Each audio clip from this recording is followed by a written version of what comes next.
there is something more frightening than being lied to. It is being slowly convinced that your own mind cannot be trusted. Imagine waking up one morning and feeling absolutely certain that you left your keys on the kitchen table. A few hours later, someone looks you in the eyes and calmly says, "You never put them there." You insist you remember. They smile. "You've been forgetting things a lot lately." It seems harmless, just one disagreement. But then it happens again and again. Days become weeks, weeks become months. Little by little, you stop asking, "Are they lying?" and begin asking, "What's wrong with me?" That moment is where gaslighting begins. Gaslighting is one of the most dangerous forms of emotional manipulation because it doesn't attack your body. It attacks your reality. The goal is not simply to make you believe a lie. The goal is to make you stop believing yourself. Psychologists describe gaslighting as a pattern of manipulation designed to create confusion, self-doubt, and emotional dependence. Unlike ordinary lying, gaslighting works slowly, like water dripping onto stone, almost invisible, until one day, the stone has changed shape. Meet Emma, 30 years old, independent, successful, confident. She had always trusted her instincts. Friends admired her judgment. Co-workers relied on her decisions. Then she met Daniel. At first, he seemed perfect, attentive, funny, patient. He remembered tiny details about her life. He listened carefully. He made her feel understood in a way no one else had. Emma thought she had finally found emotional safety. What she didn't know was that manipulation often begins with comfort, not conflict. Several weeks later, Daniel canceled dinner. Emma asked why. "I never promised dinner." She paused. "I'm pretty sure you did." He laughed softly. "You always hear what you want to hear." She felt embarrassed. Maybe she misunderstood. It wasn't worth arguing. A month later, Emma confronted him again. "You ignored my messages all weekend." Daniel frowned. "I answered every one." "No, you didn't." He immediately opened his phone. There, one message, a single sentence. "Hope you're okay." Emma stared at the screen. Maybe she exaggerated.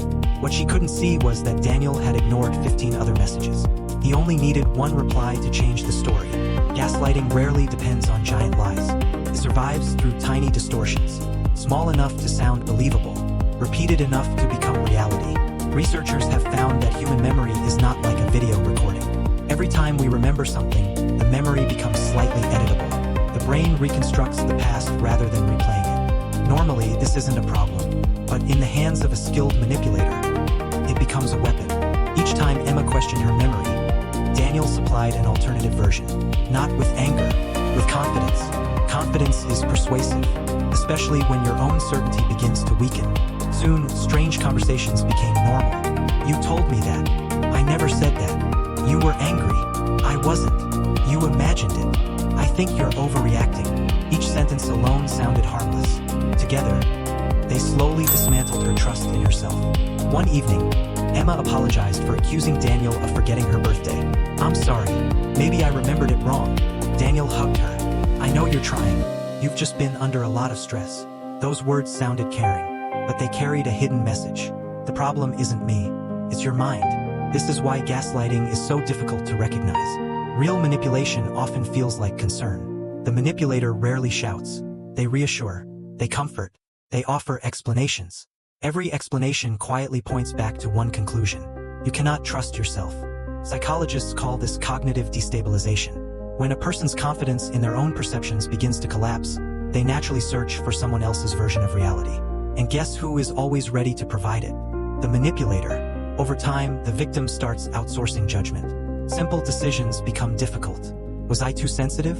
Did that conversation happen? Am I remembering correctly? Eventually, the manipulator becomes the final authority on what is real. This creates one of the strongest forms of psychological dependence. Not because the victim is weak, because every human brain depends on stable reality to function. Take reality away, and certainty disappears with it. By now, Emma no longer argued. She apologized first. She questioned herself before questioning Daniel. She even started asking him to remind her what had happened during arguments. Without realizing it, she had handed someone else the keys to her own mind. And this is exactly where gaslighting becomes truly dangerous. Because once someone controls your reality, they no longer need to control your behavior.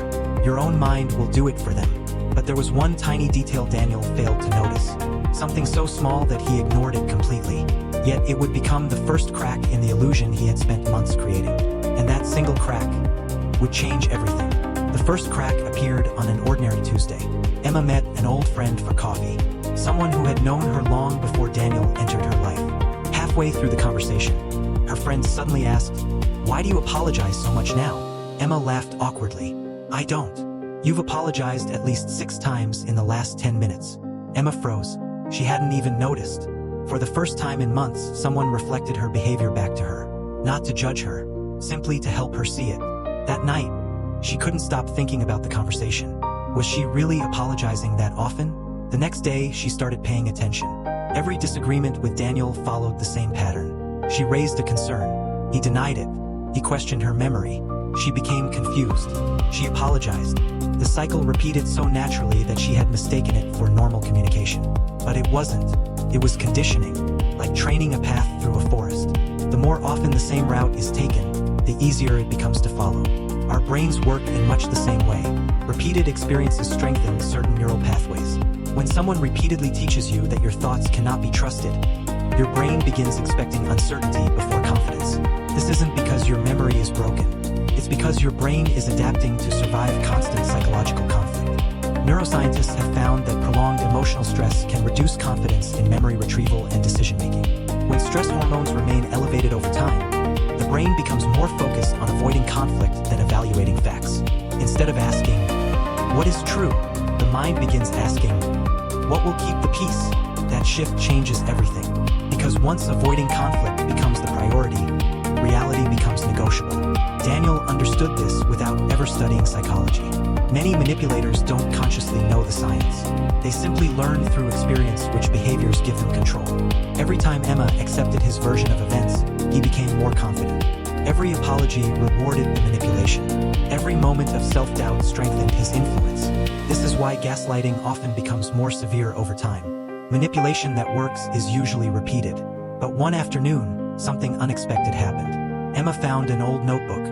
Months earlier, she had written down details after an argument because she had felt strangely confused. She read the page, date, time, exact words, her emotions. Everything matched her memory. Not